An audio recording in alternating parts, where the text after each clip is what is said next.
você encontrou, diga amém. Se não encontrou, diga misericórdia. Jesus, ajuda. Glória a Deus. Assim diz a palavra do Senhor. Mateus capítulo 7, versículo 24 em diante. Portanto, quem ouve estas minhas palavras e as pratica, é semelhante a um homem prudente, que construiu a sua casa sobre a rocha. Caiu a chuva, transbordaram os rios, sopraram os ventos, e deram contra aquela casa, e ela não caiu, porque tinha seus alicerces na rocha. Mas quem ouve estas minhas palavras e não as pratica, é como um insensato, um louco, que construiu a sua casa sobre areia. Caiu a chuva, transbordaram os rios, sopraram os ventos, deram contra aquela casa, e ela caiu. E foi grande a sua queda.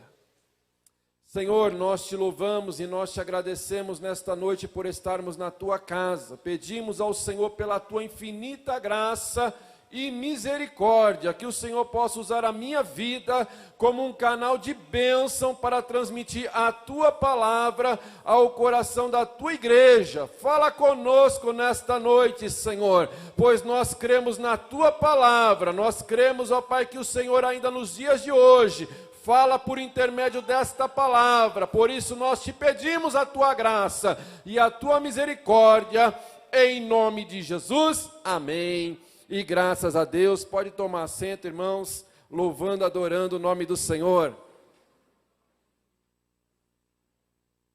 A sua casa não vai cair. Eu gosto dessa versão aqui da NVI, que diz que a sua casa não vai cair. E não vai cair, irmãos, se a tua casa está firmada sobre a rocha, não vai cair. Não vai cair. Aqui no versículo 24, que nós lemos, em outra versão vai dizer assim: todo aquele, pois, que ouve estas minhas palavras, todos aqueles que ouvem a minha palavra. Que palavras são essas? São as palavras do Sermão do Monte, que começa no capítulo 5 do Evangelho de Mateus. Jesus vai ensinar uma multidão. Versículo 1 do capítulo 5. Vendo as multidões, Jesus subiu ao monte e se assentou. Seus discípulos aproximaram-se dele e ele começou a ensiná-los, dizendo: as bem-aventuranças.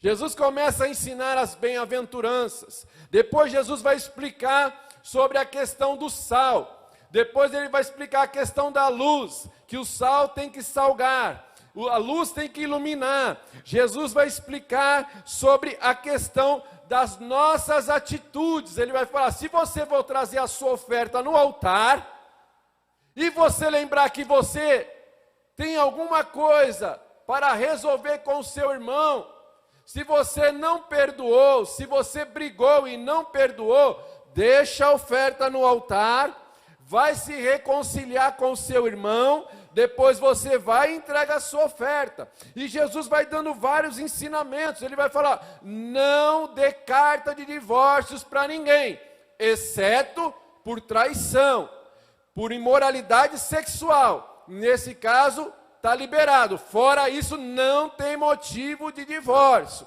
Jesus vai falar sobre a questão dos olhos. Se os teus olhos forem maus, todo o teu corpo será mau.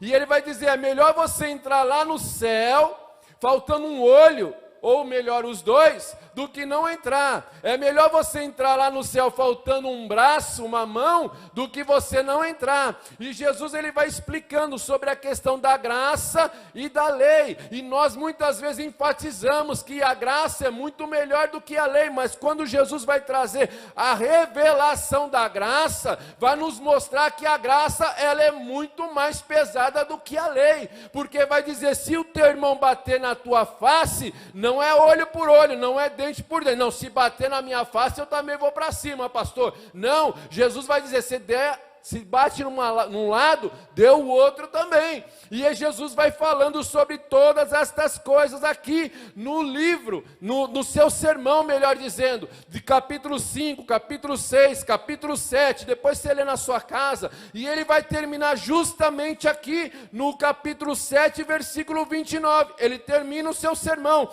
e ele quer deixar bem enfático que ele vai contar uma parábola.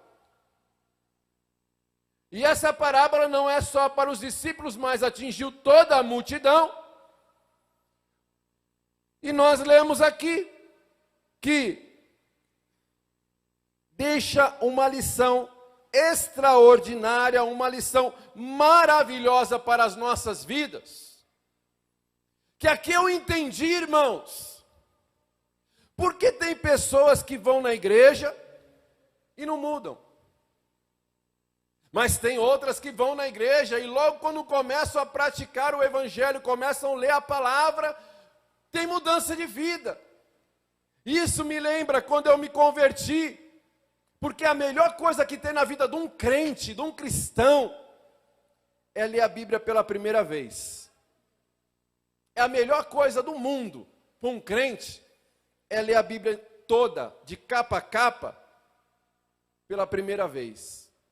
Porque quando eu comecei a ler a Bíblia pela primeira vez, eu comecei pelo livro de Mateus, já falei isso para a igreja, eu comecei pelo livro de Mateus, fui até Judas, de Judas eu pulei para Gênesis, de Gênesis eu fui para até Apocalipse. Eu fui instruído assim, e assim eu li e foi muito bom, porque eu comecei por Jesus, porque Jesus é o início da nossa caminhada. E eu comecei a ler a história de Jesus em Mateus e fui lendo. E conforme eu ia lendo, irmãos, aquilo ardia no meu coração, porque tinha coisas que eu lia e eu falava, nossa, isso aqui eu já faço. Nossa, isso aqui é bênção, eu já fazia isso aqui antes de conhecer a palavra de Deus, antes de conhecer Jesus, antes de estar na igreja, eu já praticava isso aqui. Mas quando eu li alguma coisa, irmãos, que eu não fazia, na hora vinha assim uma tristeza no meu coração, e eu falava, meu Deus, me perdoa, porque eu não pratico assim. E Deus foi me limpando, Deus foi transformando a minha vida pela revelação da palavra de Deus.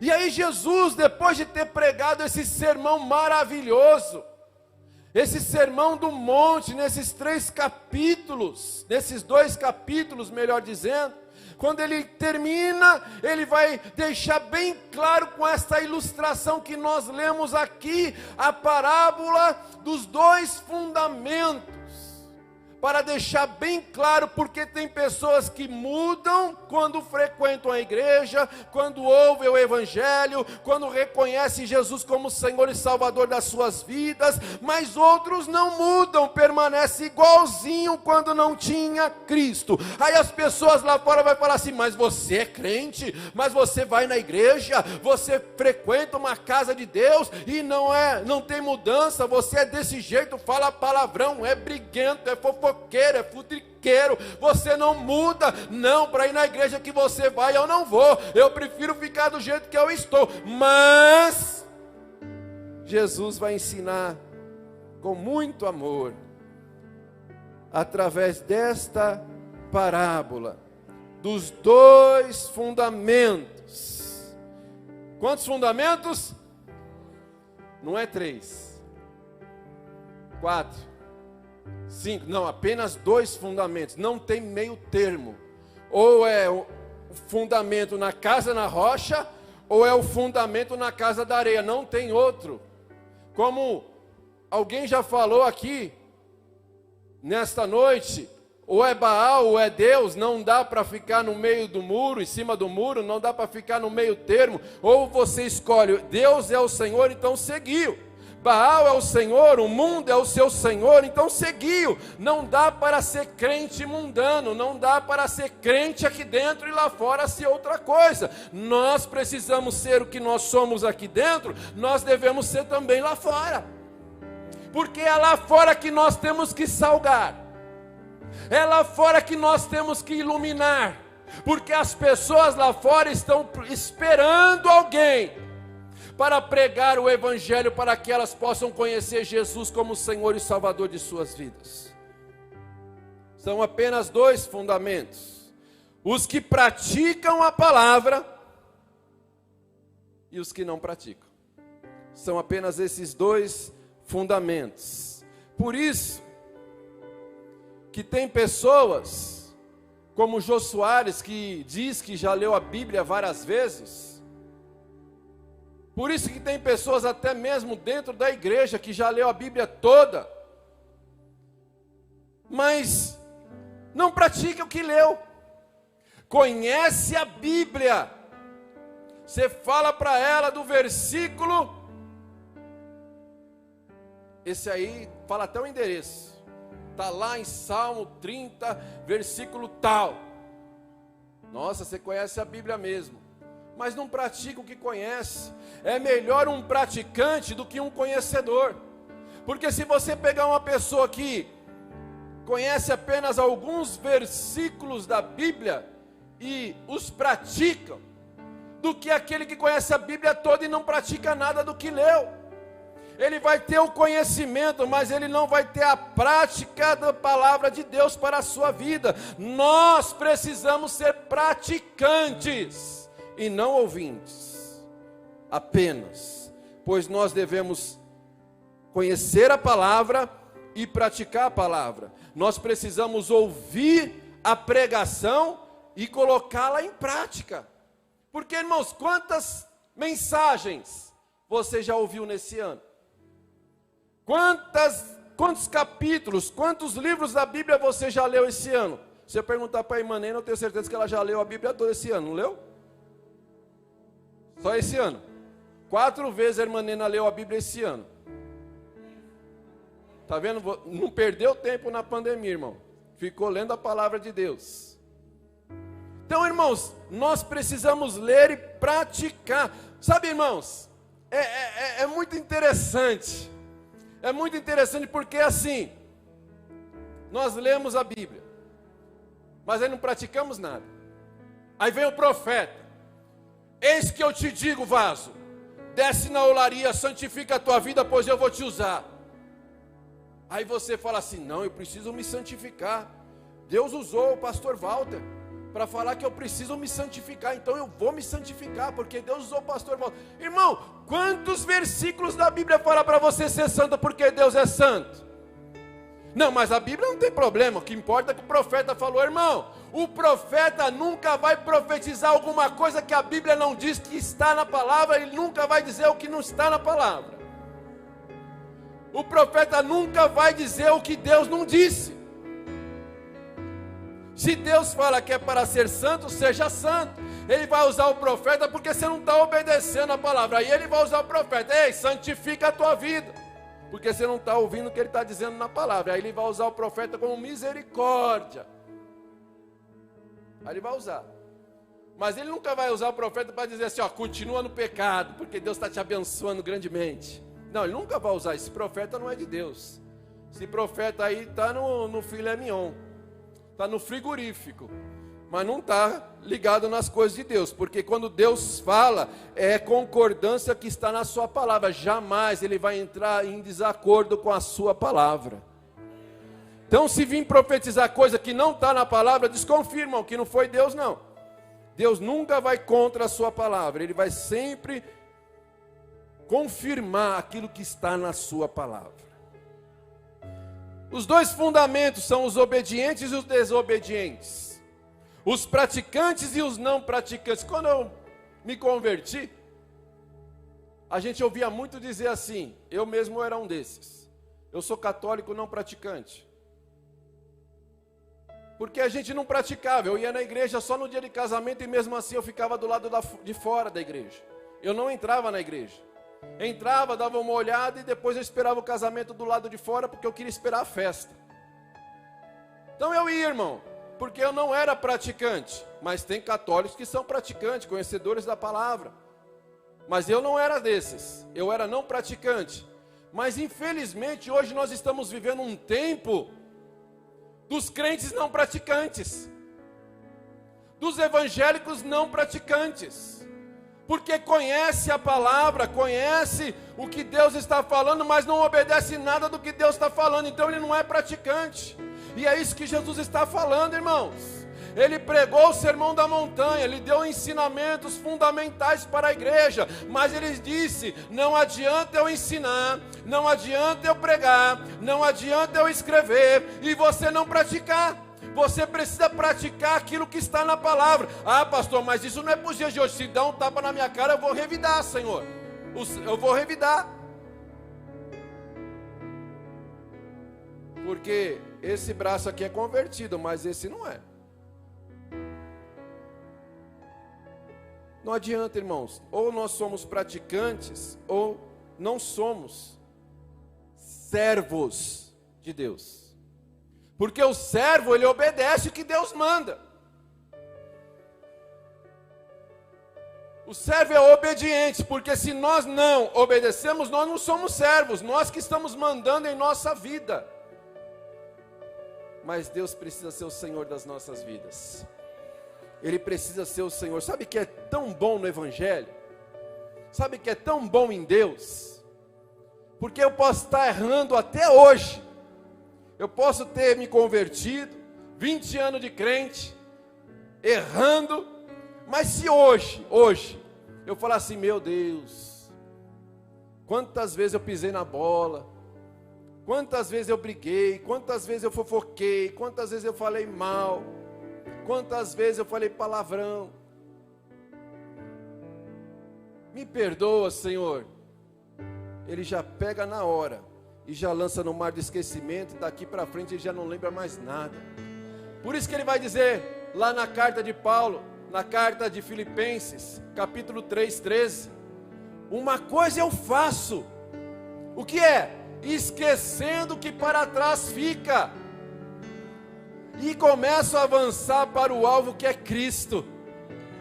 Porque, irmãos, se você vai orar e você vai lembrar: meu Deus, mas eu pequei, Senhor, eu não posso chegar na tua presença, eu não sou digno de estar na tua presença, eu pequei, Senhor. Mas se você se arrepender, pedir perdão, Ele é fiel e justo para perdoar o seu pecado. E naquele momento as coisas velhas ficam para trás. Ei, irmão, daqui para trás, esquece. Lança no mar de esquecimento. Se você já orou, já pediu perdão, lança no mar de esquecimento, irmão. Porque Deus não se lembra. Sabe quem lembra? É você, o diabo. Então esquece também, irmão. Deixa o diabo vir trazer a tua memória. Ah, lembra que você pecou? Eu lembro que eu pequei. Mas eu também lembro que Jesus já pagou o preço na cruz do Calvário, já me perdoou e me lavou no sangue. E hoje eu sou livre para louvar e exaltar e engrandecer o nome do Senhor. Uma coisa eu faço: eu matava os crentes, eu perseguia os crentes, eu falava mal dos crentes. Mas, Senhor, me perdoa. Agora eu sou um vaso escolhido para pregar o teu evangelho às nações.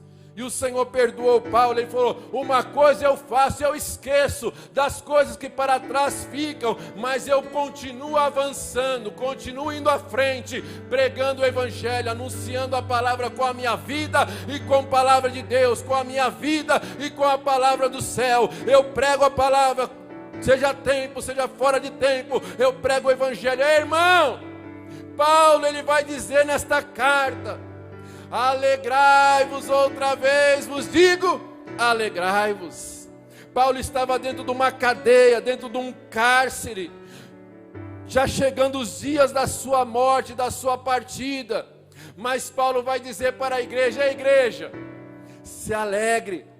Outra vez eu vos digo, alegrai-vos.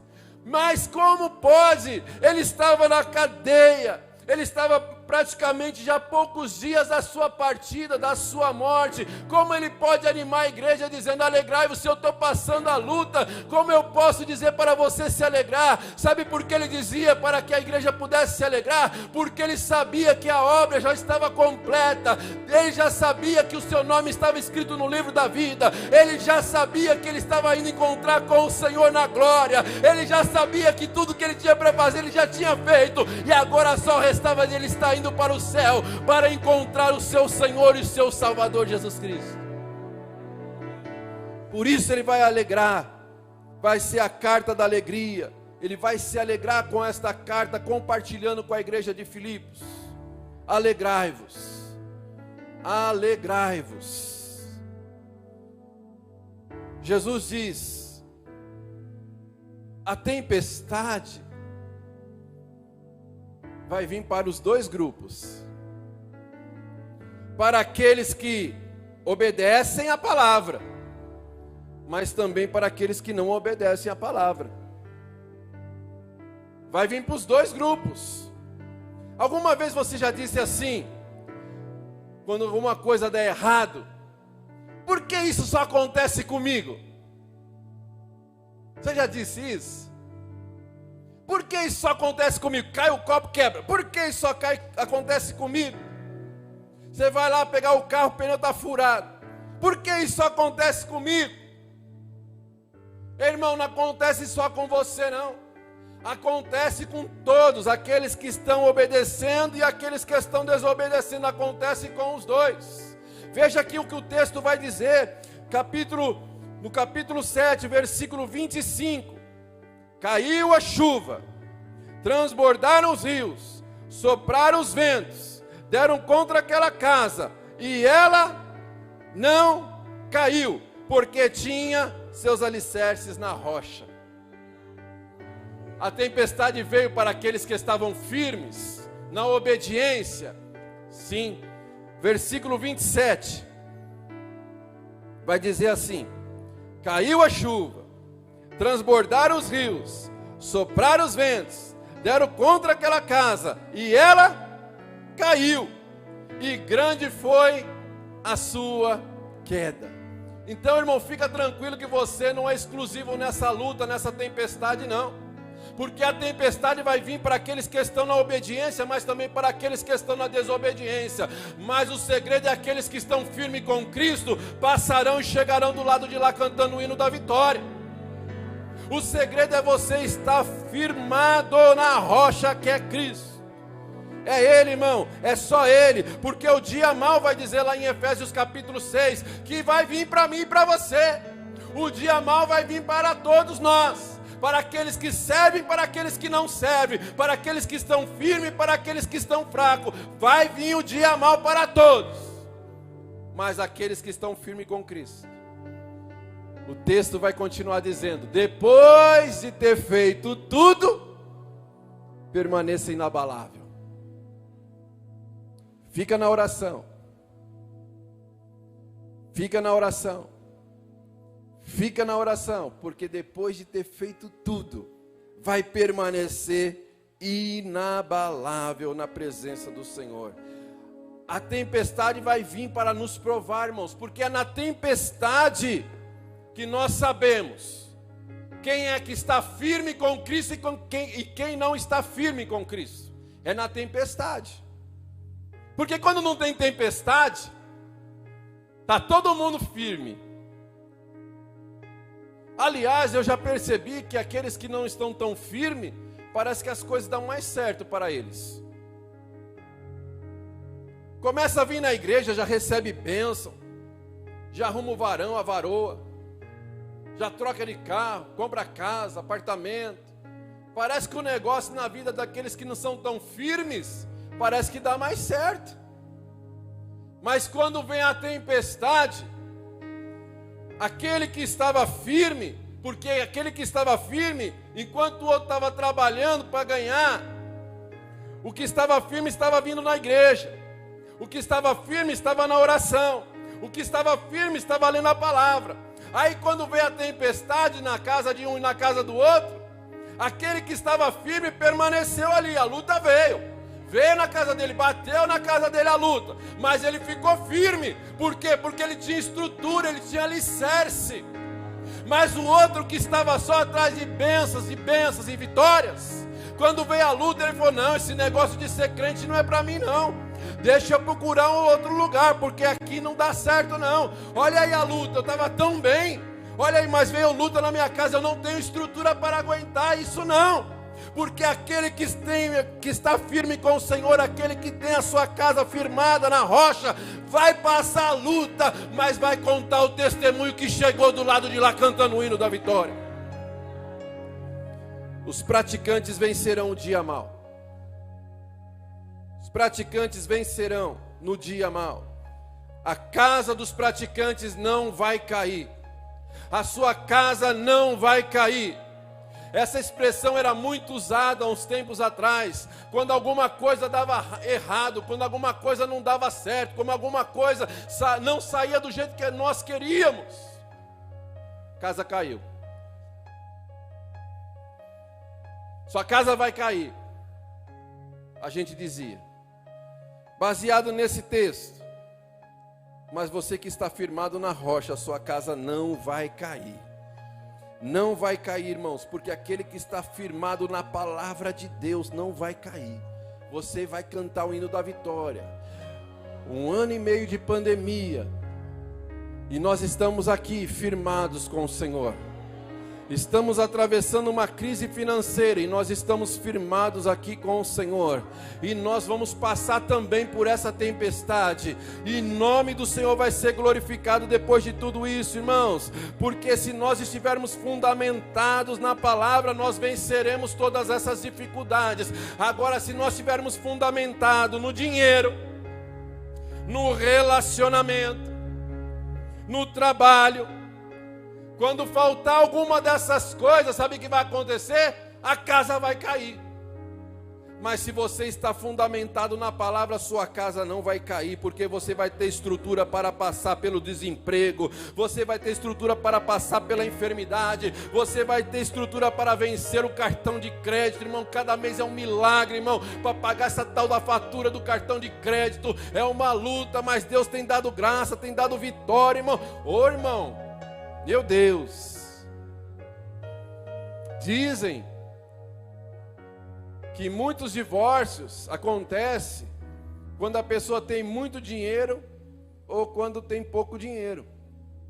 Aí dá divórcio, porque o cartão de crédito muitas vezes tem sido o gatilho para o divórcio, irmãos. Mas Deus te dê sabedoria aí, para você administrar.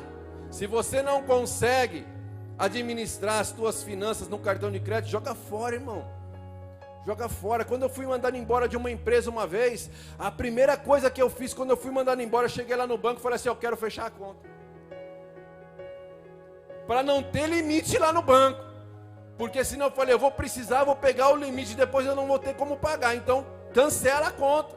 Fiquei sem conta, irmão, bons anos, até conseguir novamente me levantar financeiramente, porque a gente que tem estrutura, irmão, passa pela adversidade sim. Pensa que não? Nós passamos sim, mas nós passamos. Não paramos no meio do caminho, nós chegamos do outro lado, nós venceremos. Uma vez nós estávamos assistindo um filme, nem sei o nome do filme. A menina era tão consumista, ela não podia ver um sapato. Eu não sei o que tem, irmãos. As mulheres pensam que elas são aquela centopeia, né? Centopeia, irmão. Meu Deus, mulher tem 100 sapatos lá. Estou sem sapato. Não, a gente vai lá naquele casal. Ah, não vou não tenho sapato. Meu Deus, o que é essas coisas aí no guarda-roupa? Vende tudo isso aí, dá para alguém. Não pode. Porque para cada evento é um sapato. O homem tem um só e usa até acabar. Acabou, compra outro. Não é? Mas a gente não entende, é coisa de mulher. Não vou entrar nesse meio, não, senão vou arrumar briga. Deus abençoe vocês. Que compre bastante sapato, em nome de Jesus. Aí a mulher via um sapato, ela queria o sapato. Ela via um vestido bonito, queria um vestido bonito. E ela começou, irmão, a estourar tudo que era cartão que ela tinha, ela estourava. Ela falou, sabe uma coisa, eu vou congelar.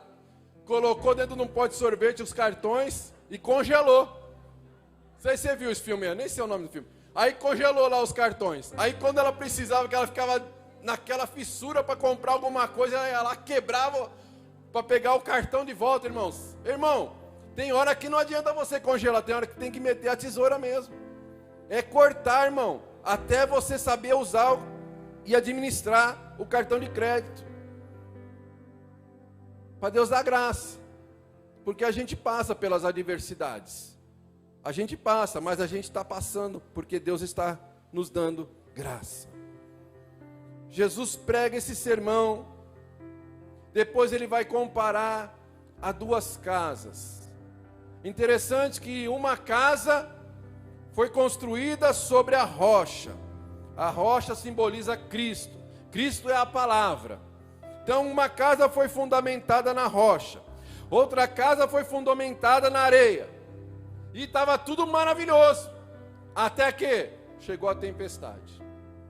Pastor Shed vai dizer sobre esse versículo da tempestade que nós lemos aqui, que vai vir, versículo 25 e 27, caiu a chuva, transbordaram os rios, sopraram os ventos contra aquela casa. Ele vai dizer que isso aqui está falando sobre os fins dos tempos, sobre o julgamento, quando o Senhor vir para buscar a sua igreja. Aqueles que têm a casa fundamentado na rocha, que é Cristo, receberão o galardão, entrarão no gozo do eterno, louvando e exaltando o nome do Senhor. Mas aqueles que estão fundamentados nas coisas deste mundo que perece, porque aonde estiver o nosso tesouro, aí estará o nosso coração. Jesus vai dizer isso no Sermão do Monte. Aonde estiver o teu tesouro, se o teu tesouro é a tua casa, tua família, teu carro, tua moto, teu trabalho, se o teu tesouro é a tua riqueza, irmão, quando Jesus voltar vai ficar tudo aí, irmão. Nossa casa tem que estar fundamentada em Deus, na palavra de Deus. E aí ele está fazendo essa comparação, porque vai vir o dia do julgamento. E aí o Senhor vai fazer a separação, porque aquele que está fundamentado em coisas vai ficar, mas aquele que está fundamentado em Cristo, na palavra, vai subir.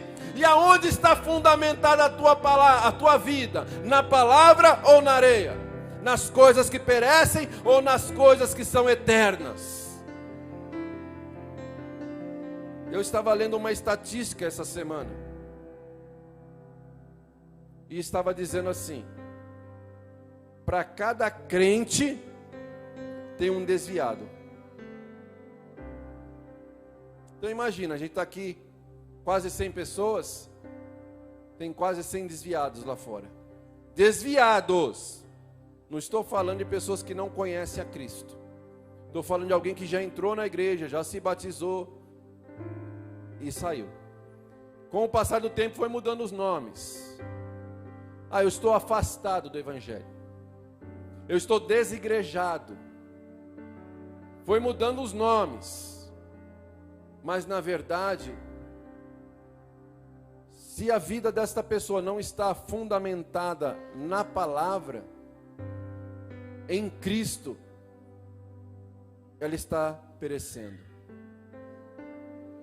E nós que estamos firmes com Cristo, precisamos ir atrás dessas vidas e trazê-los de volta para a casa do Senhor, porque ainda dá tempo. Nós precisamos ser mensageiros das boas novas, pregadores do Evangelho de Cristo. Porque, irmãos, meu Deus, Jesus tinha pregado esse sermão aqui. Nesse dia aqui, irmão, Jesus estava inspirado. Nesse dia aqui, Jesus estava cheio do Espírito Santo. Nesse dia aqui, Jesus estava ungido, sapateou, rodou. Não rodou não, irmão, ele estava sentado, pregando a palavra. Mas que ele estava inspirado, estava. Não só nesse, mas na Bíblia toda, quando Jesus está pregando, ele sempre está inspirado. E Jesus prega tudo isso aqui, irmão. E Jesus está falando, não é para quem estava lá fora. Ei, desviado, deixa eu te falar uma coisa. Não, Jesus, depois de ter pregado para a multidão, ele vai dizer para quem estava dentro da igreja: é o seguinte, se vocês praticarem, serão a casa na rocha. Mas se vocês não praticarem tudo que eu falei aqui, a casa de vocês está na areia. Primeira tempestade, primeira luta financeira, Primeira luta na família, primeira luta no casamento, ó. Estou indo embora. Por quê? Porque não está firmado na rocha, mas aquele que está firmado na rocha vai passar pela tempestade, e o nome do Senhor vai ser glorificado. E o nome do Senhor vai ser glorificado.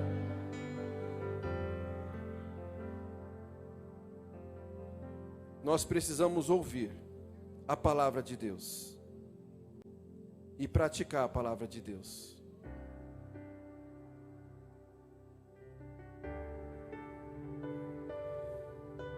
Não dá, irmãos, para nós sermos crentes e continuarmos do mesmo jeito que a gente era. A gente brinca que eu conheço algumas pessoas que gostam de jogar bola, não é o meu caso, eu nunca gostei de jogar bola. Inclusive o pastor que veio pregar quarta-feira aqui era meu amigo e eu nem sabia. Quando ele estava pregando, eu falei, mas acho que eu conheço ele lá de quando ele jogava bola lá, perto da minha casa, da casa da minha mãe. Aí eu perguntei para ele, ele falou, sou eu mesmo. Mas tem gente, irmão, crente, cheio, prega, mas na hora que vai jogar bola, irmão, acerta a canela dele para você ver. Puxa o rodo, se não for para cima e ainda falar palavrão. É assim ou não é? Sei que você não é assim, mas sei que você é crente. Tem uns, irmão, quando está no trânsito, dentro da igreja, ó, homem de Deus, vaso de Deus, cheio do Espírito Santo. Entrou no carro, se transforma. Pensa que é o Ayrton Senna. Entra no carro, fechou ele, irmão, já era. Ah! Seu filho de Nabucodonosor. Mas não dá, irmãos. É isso que Jesus está falando. Não dá. Se alguém te pedir para andar 1 milha, anda com ele 2. Se alguém te bater numa face, dê a outra. Porque eu falar assim, eu te amo, pastor Fausto, te amo, pastor Walter. Porque a gente amar quem nos ama, Jesus falou que até os hipócritas fazem isso. Mas a gente fala que ama aquele que nos persegue, aquele que fala mal da gente, aí você vai ter pedrinhas lá na sua coroa, lá no céu. Você ora por aqueles que te perseguem? Oro. Mata ele, Jesus, mata, ó. Mata ele, Jesus, mata. Nossa luta não é contra carne e sangue, mas principados e potestades. É o diabo que usa ele para tentar roubar a tua fé, para roubar a graça, para tirar você da graça. Mas Deus permite porque Ele quer trabalhar na sua vida para ver se a sua casa está na rocha ou na areia. Mas talvez você saiu da graça aí nesse meio do caminho aí. Mas hoje é o dia. Hoje é o dia de você pedir perdão, firmar sua casa novamente na rocha e caminhar para frente, mudando de atitude, mudando de vida. Porque a gente sempre diz, é muito fácil, irmão, a pessoa chega às vezes na igreja cheia de capeta, você ora, expulsa, mas às vezes a pessoa precisa mudar algumas coisas. Por exemplo, a pessoa vinha aqui para a igreja, e aí foi, manifestou, caiu, e ela tinha os trejeitos de homossexualismo. Vamos supor que era um homem, falava fino, se requebrava. Aí, vem aqui, manifesta, é limpo, liberto. Não tem mais. Jesus entrou na vida daquela pessoa, agora é uma nova criatura. As coisas velhas ficam para trás e tudo se faz novo. Glória. Mas às vezes ele vai conversar com você, sabe, pastor? Aí você deixa, ô irmão, tu é varão, se posiciona, porque precisamos mudar algumas coisas, irmãos. Recebemos Jesus como Senhor e Salvador. Eu era picareta, irmão, ia lá. Eu não, é só falando. Graças a Deus eu nunca tive esse problema. Ia lá, pegava as coisas, depois eu venho pagar, tá bom, irmão? Mas nunca mais voltava lá. Você agora é crente? Se converteu de verdade, vai lá. Ó, tô te devendo, né? Eu vou te pagar. Assim que Deus me abençoar, eu vou te pagar. Se tiver juros, você pode colocar em cima aí que eu vou te pagar. Porque agora você é crente. Então nós precisamos mudar, irmãos. É isso que Jesus está falando. Nós precisamos ouvir a palavra e viver a palavra. Senão, irmãos, Jesus vai voltar e nós vamos ficar. Isso é a verdade. Porque nós não somos praticantes da palavra. Porque aquele que quer viver o evangelho genuíno, aquele que quer andar com Cristo, vai viver a palavra. Eu sou assim, vou morrer assim. Não, irmão, você era assim, mas agora você é uma nova criatura. E nós vamos orar agora, em nome de Jesus. Se coloque de pé. Por isso que Paulo vai dizer lá em Efésios: não entristeçais o Espírito Santo de Deus. Não deis lugar ao diabo. Então nós entendemos aqui que quando nós entristecemos o Espírito Santo, logo nós estamos dando lugar ao diabo. Agora, se nós estamos alegrando o Espírito Santo, nós estamos causando com o diabo. Porque ele não vai encontrar brecha para mexer na nossa vida. Por isso que ele vai dizer assim, ó: se você roubava, não roube mais, mas agora seja um abençoador. Se você mentia, não minta mais, mas agora fala a verdade com todos. Se você adulterava, não adultera mais, mas tem a sua própria esposa. Ele vai dizer o quê? Que a partir do momento que nós decidimos de mudar, deixamos as coisas velhas para trás. Então hoje, em nome de Jesus, ninguém consegue ser santo sem a graça de Deus. Tem pessoas que às vezes luta contra o pecado, depois cai no mesmo pecado. Porque sozinho a gente não vence o pecado, a gente só vence o pecado por causa da graça. Por causa da ajuda, do favor de Deus. Quando você percebe que você já não está orando mais como orava antes, se volta para Deus. Corre e se volta aos pés do Senhor, para que Deus te dê graça, para que você continue firme. Porque nós precisamos permanecer firmes até a vinda do Cordeiro. Até a volta de Jesus. Então nós vamos orar agora. Nós vamos pedir essa graça para Deus. Para vencermos com Cristo. E a receita é a palavra de Deus. Pois quando diz na palavra: pastor, a carne é fraca, mas o pecado não é vitamina. A carne é fraca, mas o espírito está pronto, diz a palavra do Senhor. O pecado pode bater na tua porta, mas você vai vencer através da palavra. Por isso que vai dizer a palavra do Senhor: lâmpada para os meus pés e luz para os meus caminhos é a tua palavra. Escondi a tua palavra no meu coração para não pecar contra ti. Como purificará o homem o seu caminho? Observando, andando, seguindo a palavra de Deus. É a palavra que é vitamina para vencermos a carne. Se nós fecharmos a palavra, o pecado vai aumentar. Mas se nós abrirmos a palavra, o pecado vai sair. Fuja da aparência do mal. E segue a palavra. Fecha os teus olhos em nome de Jesus. Fala com Deus aí.